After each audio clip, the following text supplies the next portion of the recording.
Why visit the Koper Regional Museum? First of all, to experience the beauty and glamour of the Renaissance and Venetian periods in Istria. Secondly, because it houses important finds from prehistoric and Roman times. And thirdly, to enjoy the lovely museum garden, the Lapidarium. This year, the museum is celebrating its 110th anniversary. Its beginnings date back to 1910, when the town of Koper was part of Austria-Hungary. Officially, the museum kicked off in 1911. The museum covers 7 municipalities, from Piran to Ilirska Bistrica, with 3 locations in Koper and 1 in Prem Castle. The Belgramoni Taco Palace houses most of the collections, which follow each other chronologically.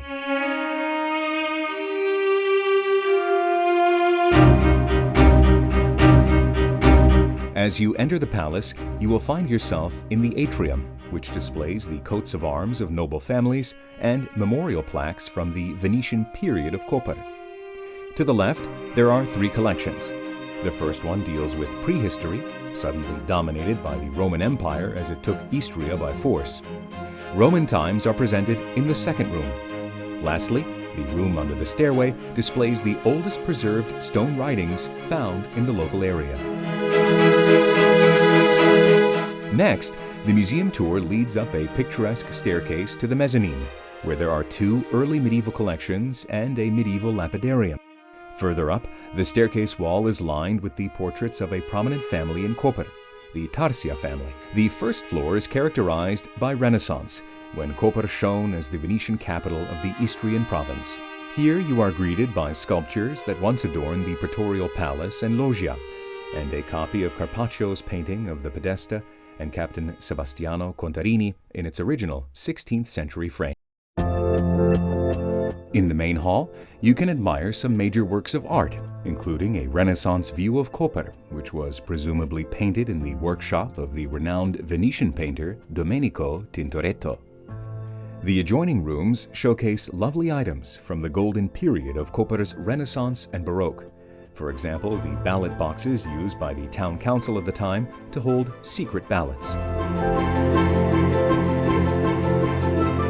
The first floor is where the nobility lived, while the second floor, with its notably low ceiling, accommodated the servants. Here, the museum speaks about the last Venetian period and the brief period of French rule, which gave us objects such as a mirror in the shape of Napoleon's sun and a gorgeous French coffee set. This section also deals with the age of Austria and Austria-Hungary. The music heard in this room was played on the desktop piano, which is kept finely tuned and can still be used in concerts. The museum armory is impressive too, for its rich collection of weapons, from sabers and swords to arquebuses and muskets. A stroll across the balcony with a historical clock collection will lead you into the magical world of music from the Baroque and Romantic periods by important local composers, such as Jacobus Tarsia and Giuseppe Tartini. The palace tour ends with the Heart of Koper, a collection featuring a Bronze Age hound figure from Castellir, which inspired the museum's mascot dog Rex, and a lovely alabaster urn, fascinating for its natural coloring.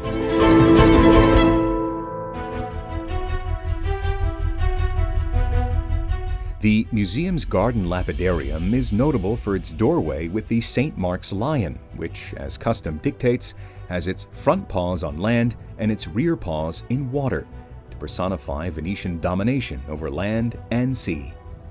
Placed beneath the lion, 2 milestones of the Venetian Republic serve as symbols when visitors pass them by on the way to the collection of contemporary history.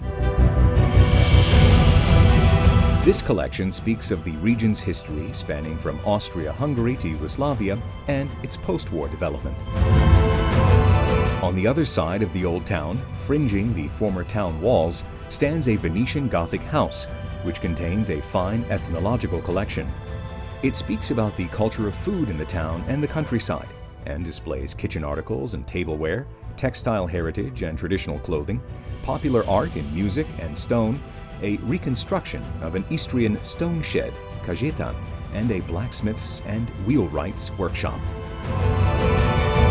The Koper Regional Museum's mission is to provide compelling and comprehensive narratives about Istria, the Karst, and Brkini. In its 110 years, it has become, as intended by its founders, a pillar of the entire region's culture and cultural heritage.